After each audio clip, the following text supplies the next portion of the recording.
I want to end on a slightly more positive note, Yeah. which is we're going to put a link in the show notes to your appearance on Foolish. I think are you wearing a Foolish shirt right I now? am. I am. It's super comfortable. It was so charming. And like I said, we'll have a link so people can see it. So we don't need to describe it. But if you can just tell me a little bit about your thinking of how you came up with doing that with Teller in that situation and maybe what it felt like to do it for arguably one of, the top five magicians in the world. Yeah, I would totally agree with that statement, by the way. Well, I created the routine, and a lot of people get mad at me when I say this, but it is true because and it will never happen again. I created the routine in 10 minutes. I had a really, I know everyone gets so mad, and I get it, and I'm not a genius. It's just the one thing I have to say. Oh yeah, this is a great story. I had a really terrible relationship in my life that I didn't realize how much it had affected me.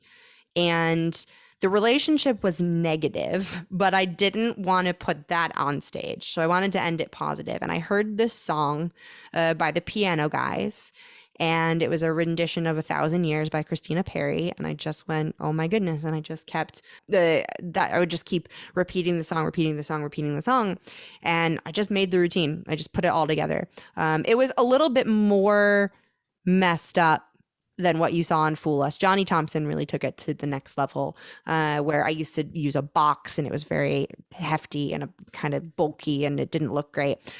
Johnny suggested the purse, and I practiced so much. I mean, I was there for a week doing rehearsals and stuff before, and which is pretty typical. You come out a good couple days earlier, and I ran it probably 100 times a day. I went through two massive things of staples, paper, and all this stuff.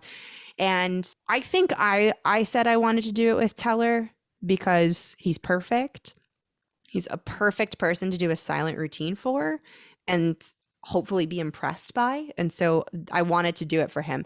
I was never going to fool them. I had no expectation. I knew that, and that was absolutely fine. I wanted to go on and do a good piece of magic and show what I do. And so this is a completely silent routine with the exception of just a quick introduction into it. It is still something that like I find quite emotionally invoking, and some people think it's just sweet and other people literally cry, and I love that. That's the point where I realized if you really put effort into it, magic can be an art. I don't think magic is an art inherently. I think it can be an art. And that to me is the one piece that I do that is art. And so doing it with Teller, it became art. It became emotional, it became interesting. I loved it. And he was quite complimentary afterwards, which really meant a lot to me for the fact that he like came backstage and told me that it was good. And oh God, it was so great. So doing it, and I was so stressed out performing it. I loved it. I just could not get over how amazing this experience was. Immediately after filming, they basically hand you a t-shirt and then kick you out. And I went back up to my hotel room to wait for my friends. I called my dad and was like, I did it. It went great. The end. And then I threw up because I was so happy. It was such an awesome experience that I just threw up my lunch, and that was awesome. It was great. I could not have asked for a better experience. I suggest all magicians try it for Fool Us because it is positive. You learn so much. You get to work with some of the best magicians.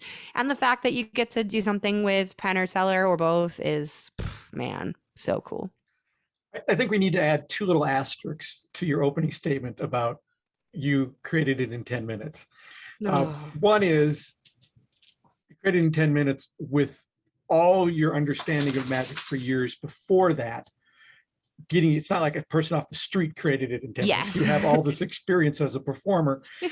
That's A. And two, you said you practiced it about 1,000,000 times. I just wanted to point that out to anyone listening thinking, oh, she just did it in 10 minutes. Yeah, I mean, at that point, I had been doing magic for 20 years. So I already knew how to do the basic idea of this trick. I also didn't think when creating it like that I solved a problem about torn and restored. So it's a torn and restored paper, which is typically done with a newspaper or a sign or anything. And the thing that I just accidentally added to it was that the other person's restores in their hands. And it doesn't feel like I really touch it, even though I do. but it happens in their hands.